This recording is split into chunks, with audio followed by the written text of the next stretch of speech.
Hello guys, magluluto tayo. Magluluto tayo ng spicy squid in oyster sauce.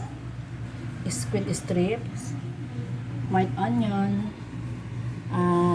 bell pepper and carrots, chili and ginger, at yung mixture of oyster sauce, cornstarch, water, and black pepper.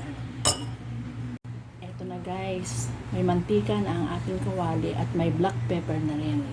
Magigisa na tayo. Iba yung way ng pagluluto ko ngayon kaysa nung una ako nagluto. Binlance ko yung hot water ang puset, pero this time hindi. So unahin nating igisa or parang iprito ng konti ang sibuyas, bell pepper and carrots. Ayan. Parang lalantahin lang natin siya. Ayan. Pag nalanta na siya, hahawin natin. Then saka tayo magigis ulit ng luya, sili, at saka pusit. Ayan guys. Atin nang nagisa ang onion, carrot, at saka ang bell pepper. Ngayon, hahanguin muna natin siya. Isa natin ang luya.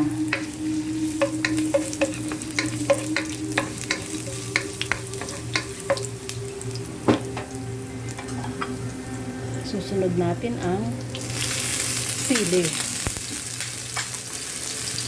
Guys, lalagay na natin ang pusit.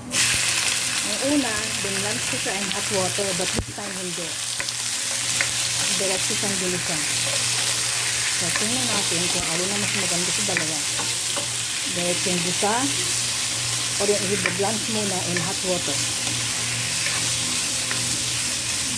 Hindi siya pwedeng magtagal na masyado kasi titigas. Kailangan yung tamang crispy lang ang pusit.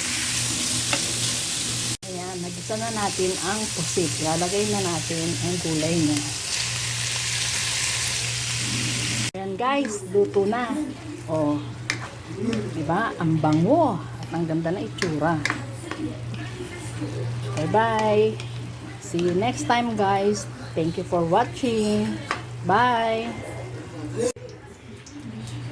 Iba yung way ng pagluluto ko ngayon kaysa nung una ako nagluto. Binlance ko yung hot water ang puset, pero this time hindi.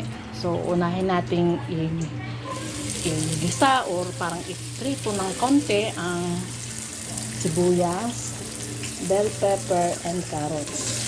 Ayan. Parang lalantahin lang natin siya. Ayan. Pag nalanta na siya, hahawin natin.